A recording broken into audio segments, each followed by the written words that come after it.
Okay.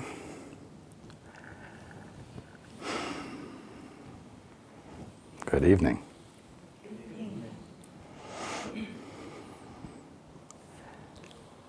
We will jump right in, starting with the section Choose Once Again.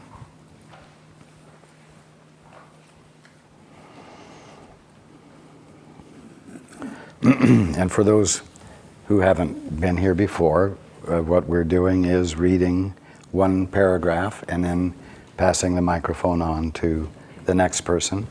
And I will jump in and offer remarks from time to time. And if you have questions about what has been read, speak up.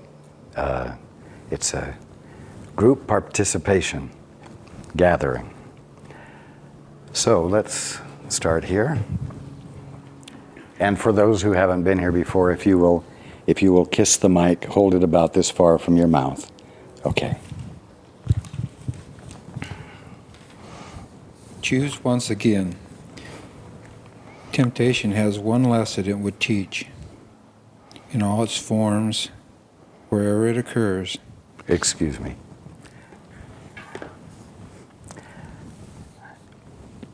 Considering what we have discussed in the last 4 or 5 get-togethers, what would you say the word temptation means? Or shall I say, what was the first temptation? Separation? That we're separate?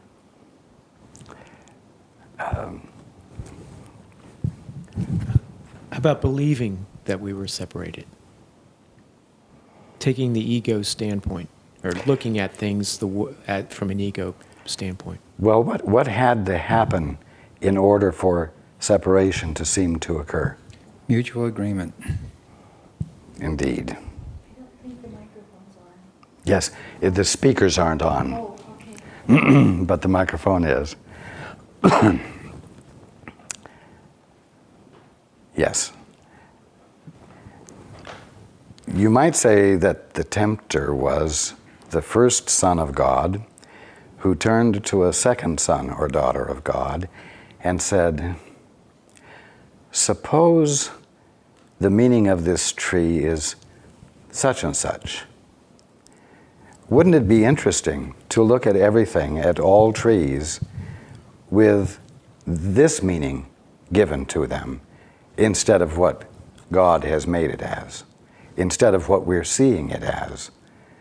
And when the second son or daughter of God said, this sounds like an interesting activity, I'll join you in it, and we will conduct ourselves as though this is the truth about trees. That is when the experience of separation occurred. That is when they moved into a fantasy, a daydream, you see. And their daydream distracted them from reality, as reality is. Continue. If I may. Yes. Was it when we became aware of free will that through that realization, that's when we mutually agreed with someone? Let's put it this way. What is called free will didn't come into play until 2 decided to have a point of view different from the father's. That then seemed to create the illusion of a will different from the father's, which was free of the father and therefore free to imagine any delusion it wanted.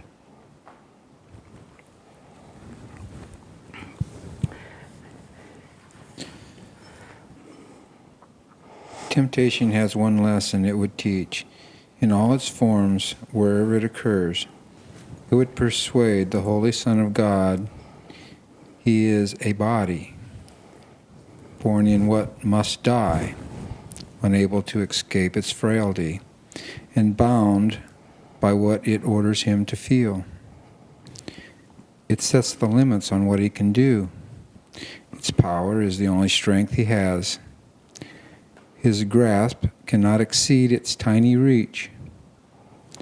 Would you be this if Christ appeared to you in all his glory, asking you but this? Choose once again if you would take your place among the saviors of the world, or would remain in hell and hold your brothers there.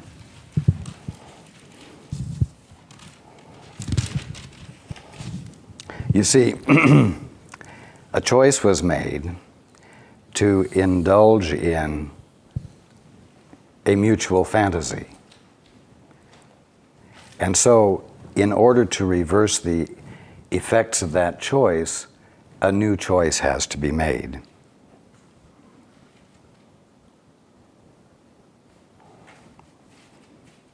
The last line of your paragraph is, For he has come, and he is asking this.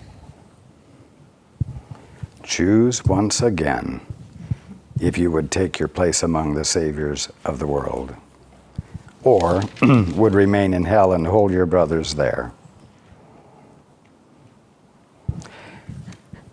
So that is what all of you are being asked to do, which really means you're being asked to regain your sanity, to embrace it, to snap out of the daydream, to be willing to abandon the excitement, in quotes, the thrill of always being out of sync with God.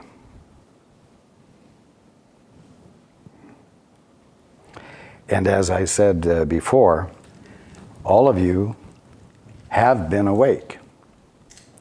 You didn't start out somewhere down at the bottom of the scale, going through stages of evolution to finally arrive at a spiritual selfhood.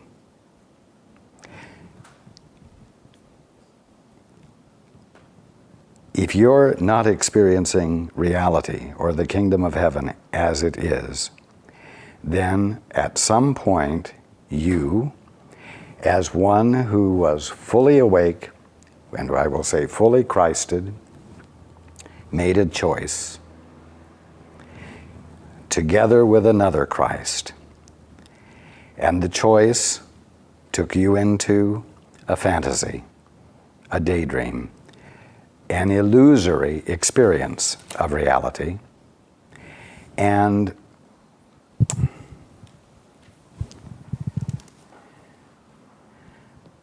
lost your sane experience of reality.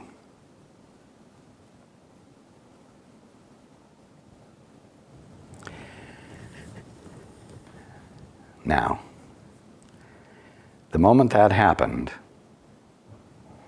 what has come to be called the Holy Spirit became defined, I will put it that way. And I have said before that the Holy Spirit is your divinity held in trust while you dally with the daydream, while you dally with this illusory experience of being an ego.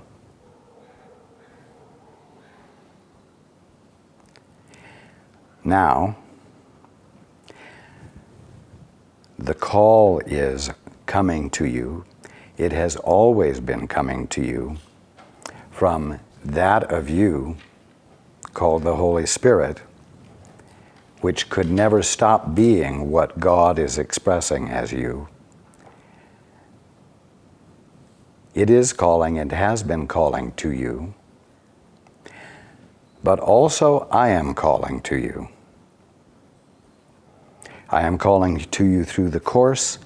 I am calling to you through many forms of media, And I am also calling to you from the withinness of you, so that you can hear me as directly as Paul is hearing me.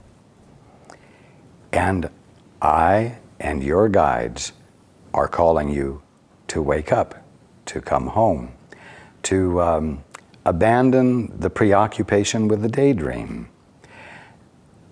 You are being called to choose again.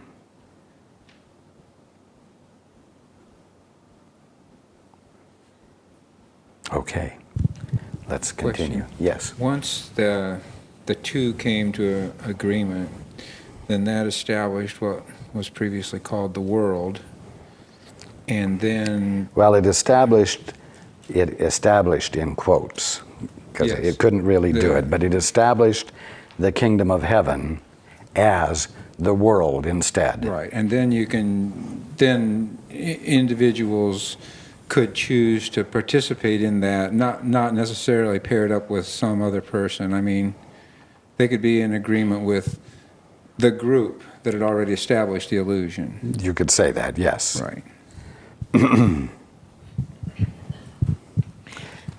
As all of you are aware, it is an interesting experience.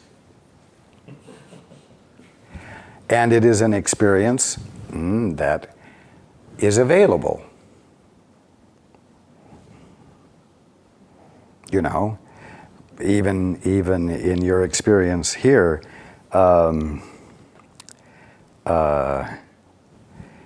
touching a hot stove is an interesting experience. But why do it? You see.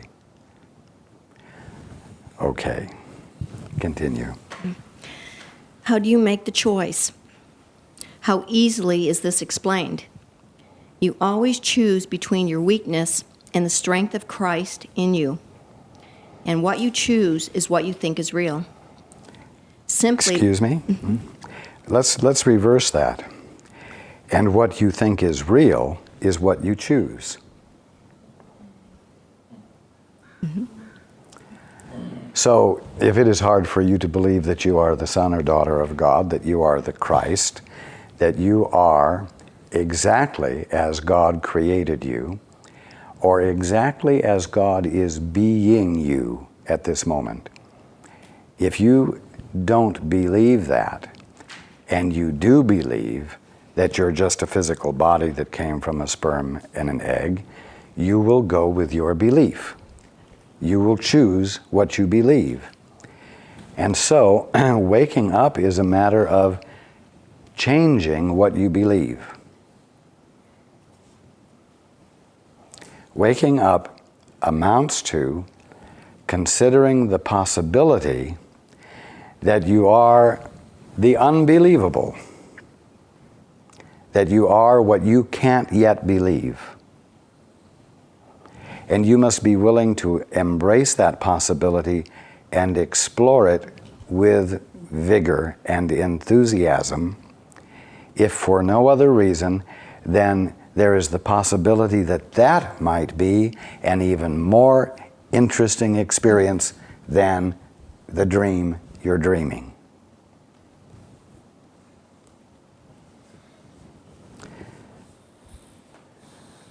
Continue. simply by never using weakness to direct your actions, you have given it no power. And I'm going to interrupt again. Almost the same thing as saying the only thing the ego cannot defend itself against is disregard.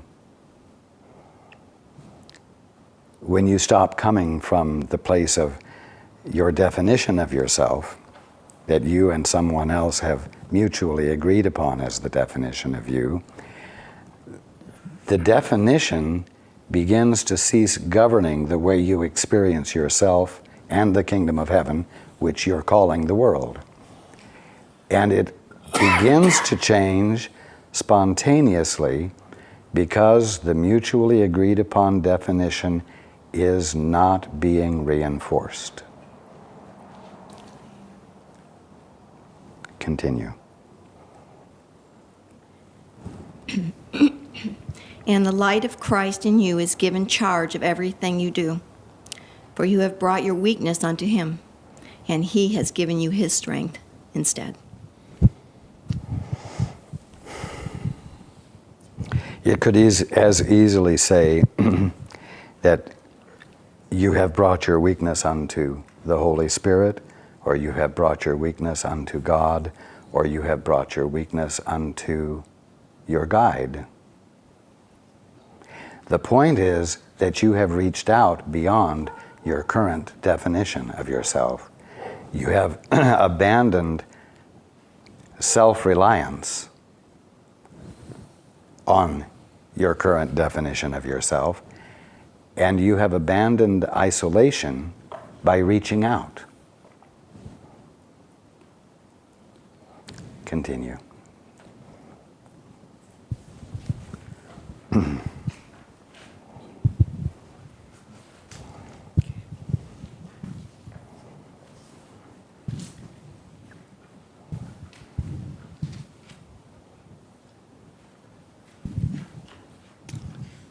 Trials are but lessons that you failed to learn, presented once again. So where you made a faulty choice before, you now can make a better one, and thus escape all pain that what you chose before has brought to you. Yes. Now, before you continue, trials, difficulties, stresses, anxieties, etc., are but lessons that you failed to learn. Well, there's really only one lesson to be learned, no matter what form these trials take. If you, in your dream, are experiencing trials, no matter what the form is, and you try to deal with the trials within the dream, you're doing absolutely nothing. Even if you succeed in rearranging things so that that trial no longer happens, you still have learned nothing.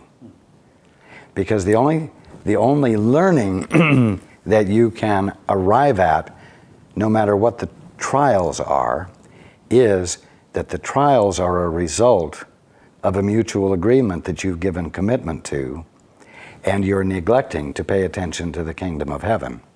In other words, like a student in a classroom who's looking out the window, thinking about what he's going to do after school, and is not hearing what's going on in the classroom, who imagines what he would like to do and then thinks about the fact that, oh, his mother's probably going to say no, and she always says no, and he really doesn't like his mother, and so on, you see, is manufacturing in his daydream a distress.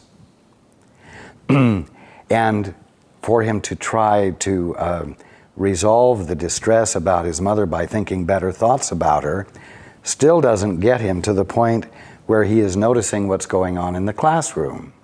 You see? So the only learning that can come from the distresses, no matter what they're called or what their meanings are, the only learning that can occur from them is, oh, I'm not paying attention to God. Oh, I'm not paying attention to what's really going on.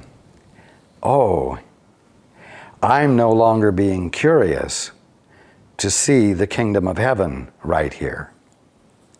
And then shifting your attention. Then learning occurs.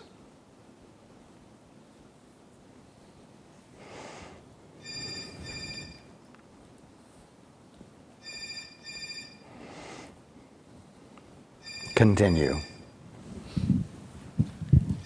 In every difficulty, all distress, and each perplexity, Christ calls to you and gently says, my brother, choose again. He would not leave one source of pain unhealed, nor any image left to veil the truth. He would not leave you comfortless, alone in dreams of hell, but would release your mind from everything that hides his face from you. His holiness is yours because he is the only power that is real in you. His strength is yours because he is self, the self, that God created as his only son. Yes.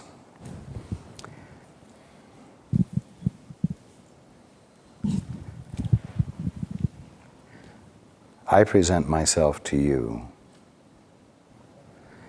with no illusions about what I am.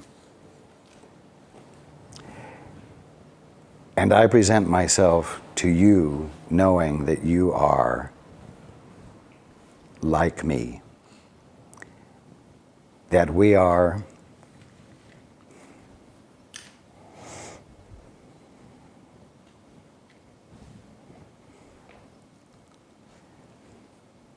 I'm going to say identifiably family, that we can recognize ourselves in each other as families can.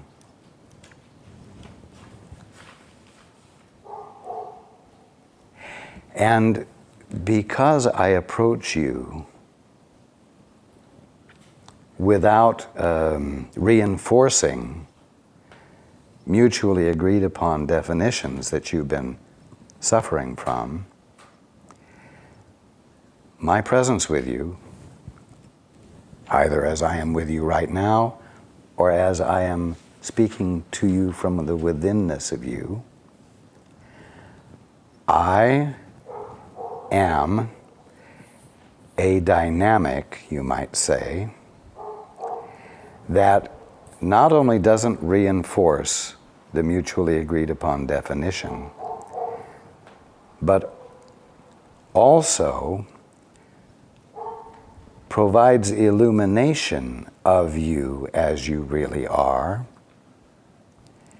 at an experiential level, whether you were expecting it or not.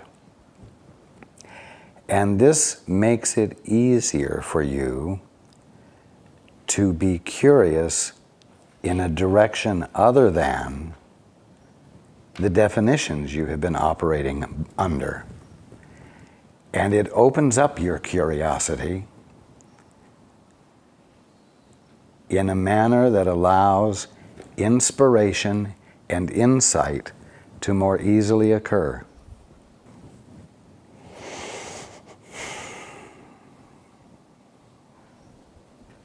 Experiential level. Microphone? Experiential level of what we really are. Indeed. Can you just maybe elaborate a little on that? I'm kind of having some experiences that I can relate to that. And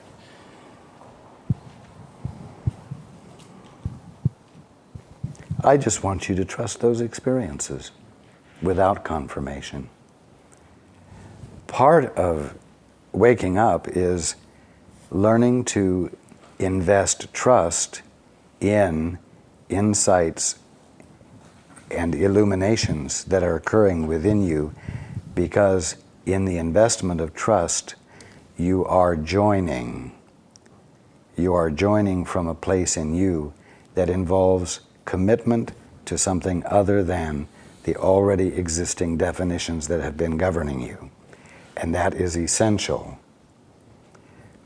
Confirmation is sometimes weakening, because you might say, well, Jesus said such and such, that, and so now I can just believe it without trusting it. keep my concepts away from this experience. Don't try to lay concepts over this experience I'm having, just experience it. Absolutely.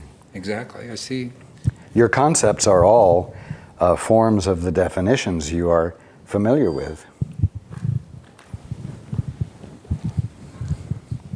Continue. The images you make cannot prevail against what God Himself would have you be.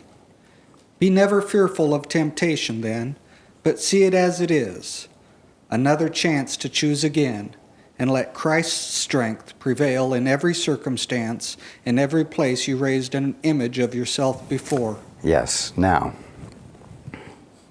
let Christ's strength prevail. You know what? That means yielding to Christ's will. It means yielding up your imaginary free will and yielding to the Christ who is inserting nothing other than what God is being right there as the Christ, introducing nothing foreign to what God is being right there as the Christ, and therefore providing you with the opportunity to be inspired with an experience of yourself where nothing has been introduced but what God is being there. So this is why trust is required, because you don't know what to do if you're not exercising your will. And if you're not practicing your will, and you are yielding to something beyond your present sense of yourself, this takes trust.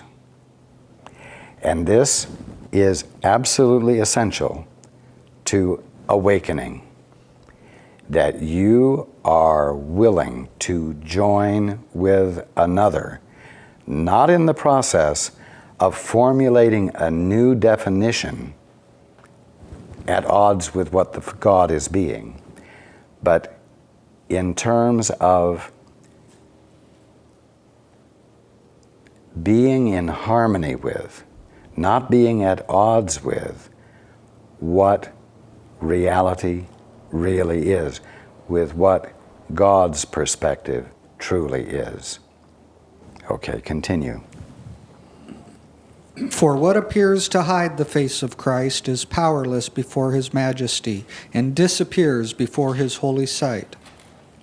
The saviors of the world, who see like him, are merely those who choose his strength instead of their own weakness, seen apart from him.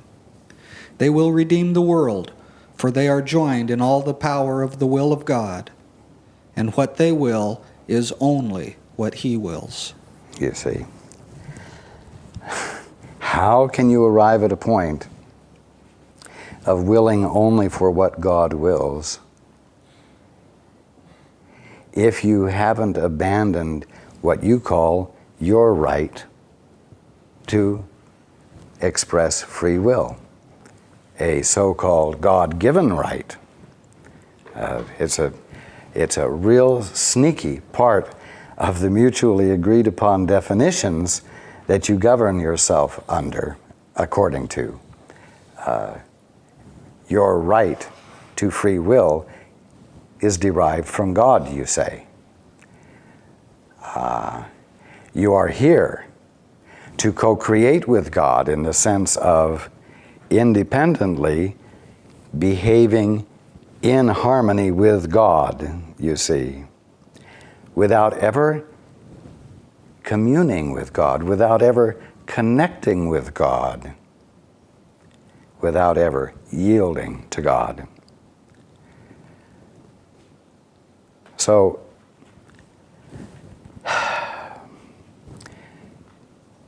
the experience you will have as you are consciously choosing to wake up will be an experience of risk. It will seem that way to you because you have so greatly valued your free will, and the idea that in expressing your free will, you come into the fullest of your character and the fullest representation of you as an independent creation of God. And not to practice this free will is experienced as a great loss and also a great risk.